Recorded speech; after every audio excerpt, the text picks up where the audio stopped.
We are entering into a period of stagflation where, and not just like a couple of months. I'm talking about a couple of years, like the 1970s. Now, that was a really positive environment for the precious metals back in the late 1970s when we had those kind of economic conditions. And that's kind of where I think we're headed again, vaccine or no.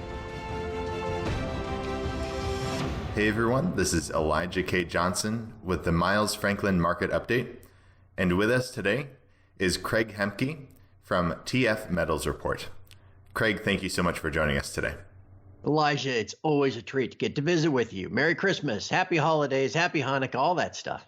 Definitely. You too. Merry Christmas and everything. And thank you, so much for joining us today. What I'd love to discuss today is about the precious metal markets. And we were just talking before the interview, and you were mentioning how this is really reflecting what happened in 2019, what we're seeing right now, this kind of pullback, but then this rally we're seeing into the end of the year. Yeah, and I think it's important for folks to keep that big picture in mind because, a lot of times in our 2020 world, seems like everybody's attention span is getting shorter and shorter. And I'm sure social media and the rest are not having a good impact on that.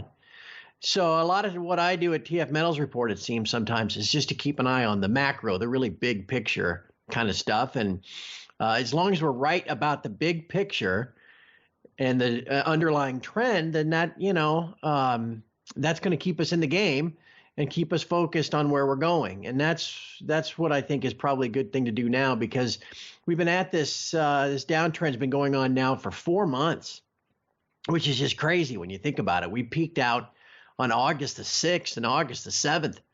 And it's been a long 4 months, falling all the way down, almost $300 from peak to trough a little over a week ago.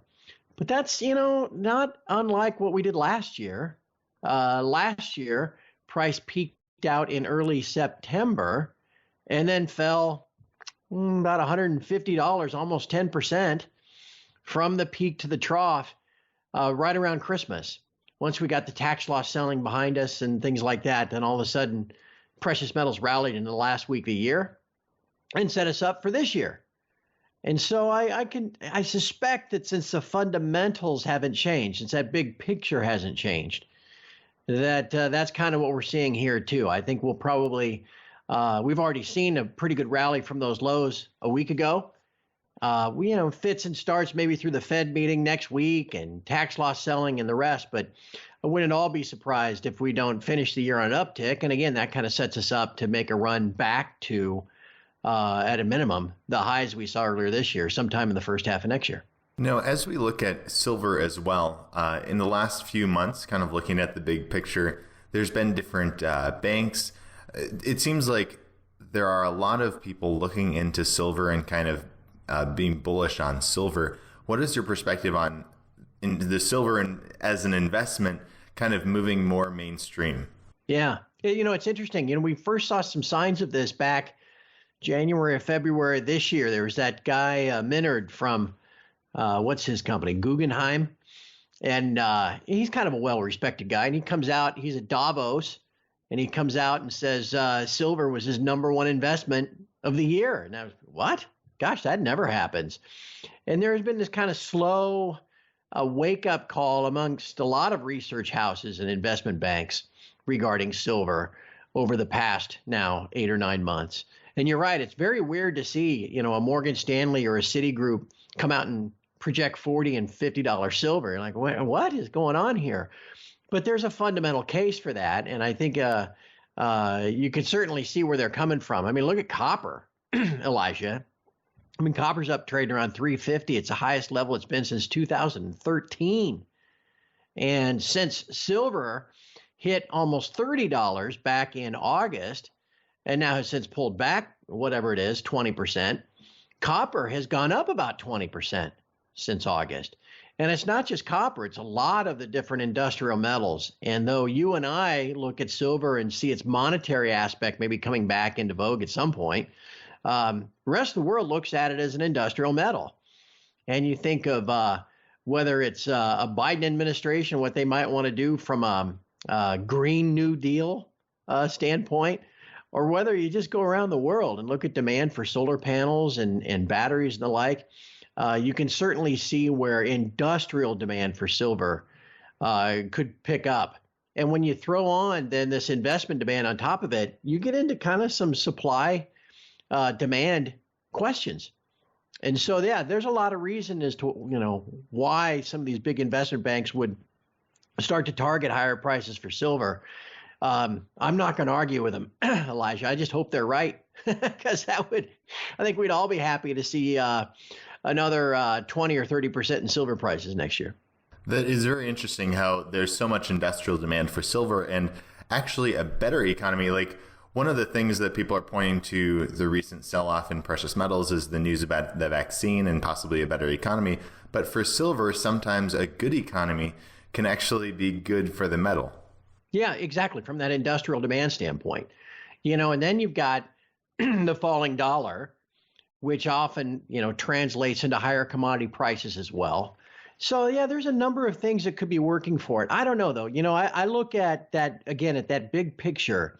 I and you and probably everybody listening to us, I mean, we just want everything to go back to normal. I'm all for a vaccine and kicking the COVID, into the sidelines so that we can have some kind of normal life again, whatever that is, some kind of pre-COVID life again.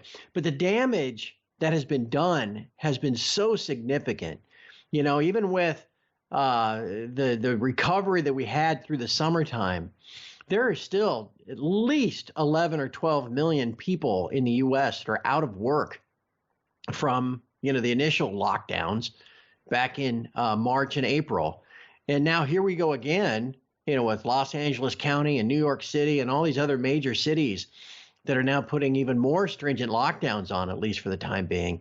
I mean, there are a lot of businesses that somehow held together through the summertime and into the fall that now are just going to close and not come back. And that takes a lot of jobs with it. And so I've been thinking since earlier this year that we are entering into a period of stagflation, where, and not just like a couple of months, I'm talking about a couple of years, like the 1970s, where the Fed and the Congress will work hand in hand to try to pump out as much stimulus, even the kind of helicopter money kind of stimulus that we've all talked about in the past, to try to keep people afloat. It won't generate a lot of economic growth, but it will generate eventually some inflation. And that was a really positive environment for the precious metals back in the late 1970s when we had those kind of economic conditions. And that's kind of where I think we're headed again, vaccine or no. So kind of, again, this big picture, the economy you see not really improving, but you see a lot of inflation coming because of stimulus. We're already seeing this week talk about another stimulus bill. And it might be finalized by the end of the week. Yeah.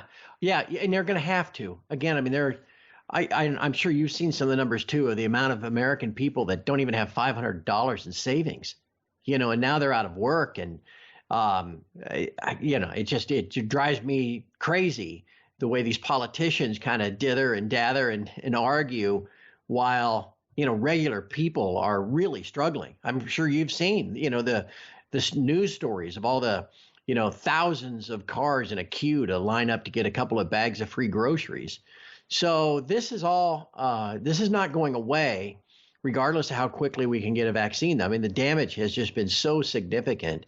And then you've got probably another $3 to $3.5 trillion in deficit spending in 2021. Again, regardless of how quick the economy might bounce back or something like that.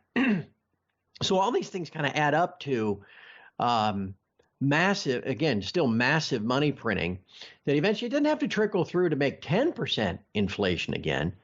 But even, just a 3, 4, 5% on the CPI would be enough, the way they have to keep interest rates down, to make for substantially negative inflation-adjusted interest rates. And it's those inflation-adjusted interest rates that are kind of the key long-term correlation for gold prices. So again, I look at what's happened in the last 4 months. It's not necessarily surprising because it's a lot like what happened last year, but I don't think the big picture has changed. And so, we get rolling into 2021 and price starts moving up through the 1900s toward 2000 again.